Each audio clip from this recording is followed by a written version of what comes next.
పెళ్ళయి దశాబ్దం దాటింది. ఏ రాత్రి మా ఆయన నా శరీరానికి దగ్గర అవటానికి ప్రయత్నించారే తప్ప నాకు నా మనసుకు దగ్గర కావటానికి అస్సలు ప్రయత్నించలేదు. మనసు గాయపడ్డ ఓ భార్య కథ గురించి తెలుసుకుందాం. శీతాకాలపు సాయంత్రం వర్షం ఉండుండి కురుస్తోంది. చలి విపరీతంగా ఉండటంతో స్వెటర్ వేసుకొని అరచేతుల్ని కలిపి రుద్దుకుంటూ గడియారం వైపు చూశాను. నాలాగే గడియారం కూడా అలసిపోయినట్లుంది.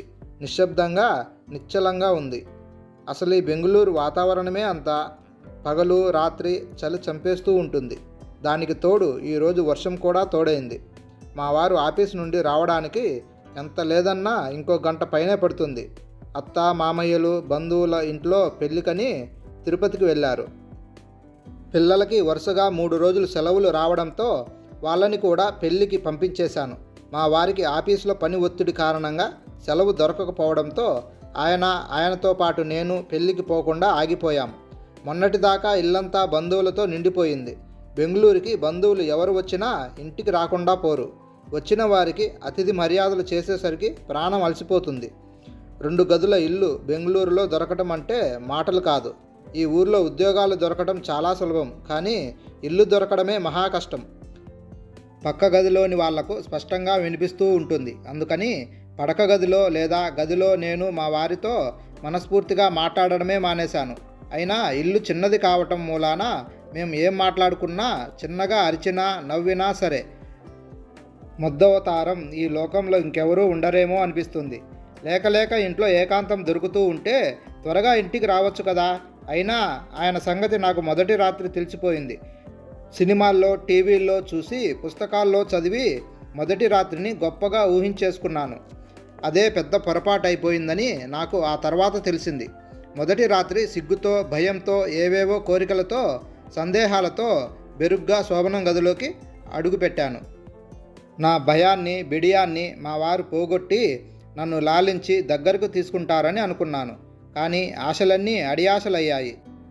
నా గురించి, నా బాల్యం గురించి, నా స్నేహితులు అమ్మానాన్నల గురించి, నా అభిరుచులు ఆలోచనల గురించి ఏమేమిటో కబుర్లు చెప్పాలనుకున్నాను.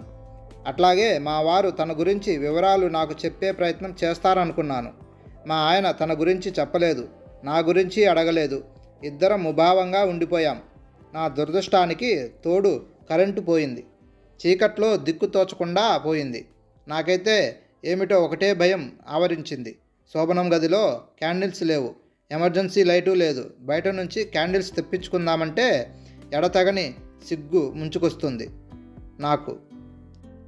మా వారైతే 1-2 మాటలైనా మాట్లాడారు, కానీ నాకు అసలే నోరు పెగలలేదు.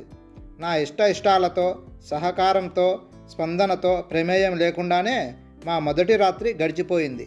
నాకైతే ఒళ్ళంతా కంపరంగా అనిపించింది. ఆ రాత్రంతా శబ్దం రాకుండా ఏడుస్తూనే ఉండిపోయాను.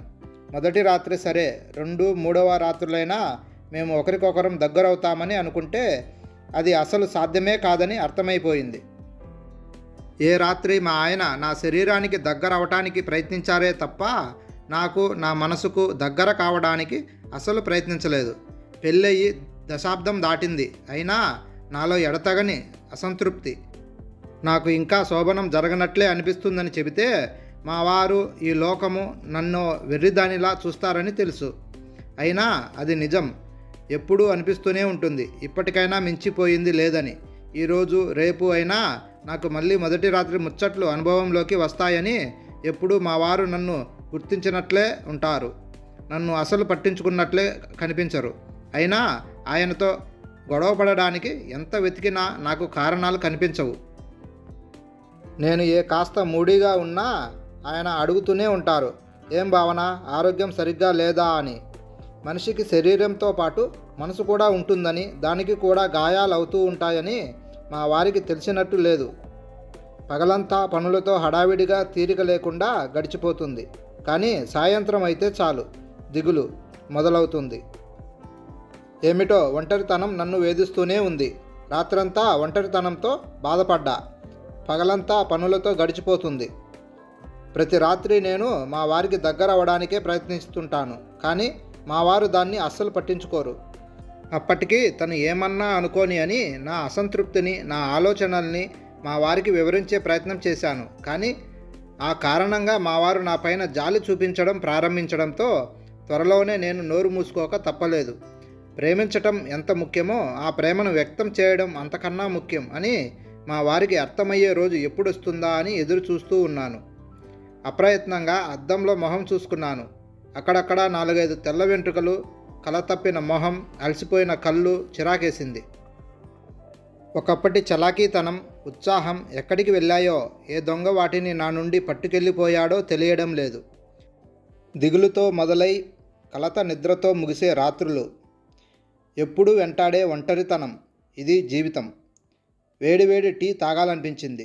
మళ్ళీ అంతలోనే మా వారు వచ్చేంతవరకు ఆగి తనతో పాటు టీ తాగాలనిపించింది. కిటికీలోంచి చూశాను. వర్షానికి తడిచి రోడ్డు అందంగా ఉంది. గొడుగుల చాటున మనుషులు పరుగులు తీస్తున్నారు. వర్షానికి లెక్క చేయకుండా దూరాల్ని జయించాలని వాహనాలు వేగంగా పరుగులు తీస్తున్నాయి. అంతటా వేగం, జీవితం నిండా వేగమే. దూరాన్ని జయించాలని కాలం చేసే ప్రయత్నమే జీవితం.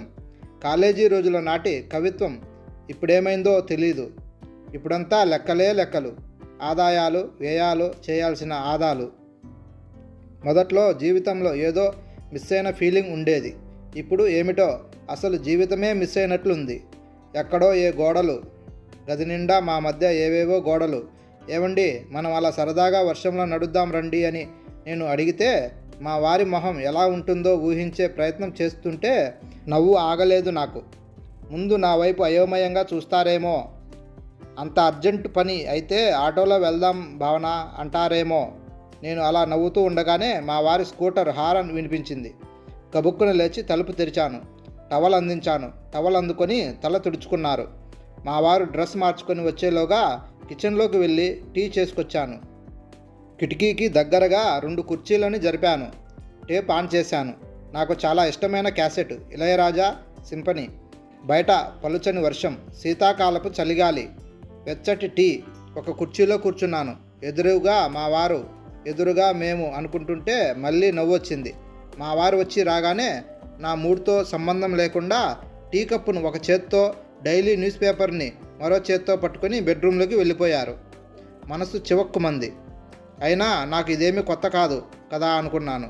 నాకు నేనే సర్ది చెప్పుకొని బెడ్రూమ్లోకి నడిచి మంచం పైన మా వారికి ఎదురుగా కూర్చున్నాను. ఆయన అప్పటికి పేపర్లోంచి తల పైకెత్తి నన్ను చూడలేదు. ఒకే ఇంట్లో ఒకే గదిలో ఉన్నా మా మధ్య అదృశ్యంగా దూరం ఉందనిపించింది. చిన్నప్పటి ఆట ఒకటి గుర్తుకొచ్చింది.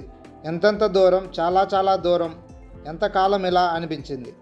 ఆ క్షణమే నేను నిర్ణయానికి వచ్చేసాను.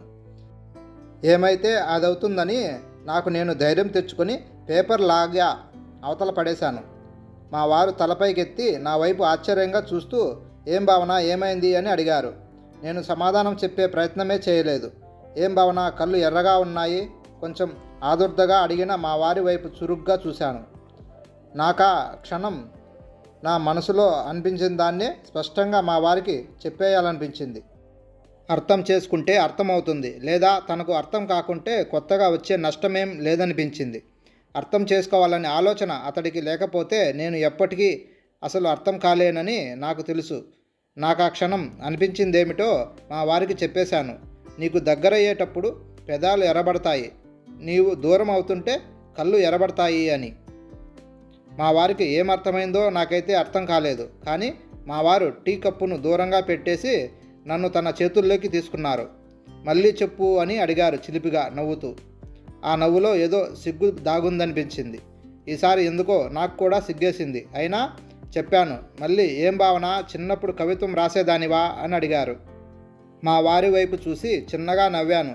ఎప్పుడైనా నేను చెప్పేది మనసు పెట్టి వింటే కదా నా గురించి మా వారికి తెలిసేందుకు. అసలు మేమిద్దరం మాట్లాడుకోవడానికి మాకు ఏకాంతం ఏది? గది లోపల గోడలు ఇప్పటికైనా బద్దలవ్వాల్సిందే. లేకపోతే దొరికిన ఈ ఏకాంతాన్ని మిస్ అవ్వదలుచుకోలేదు. మాటల ప్రవాహాన్ని ఎక్కడో గట్లు తెగాయి.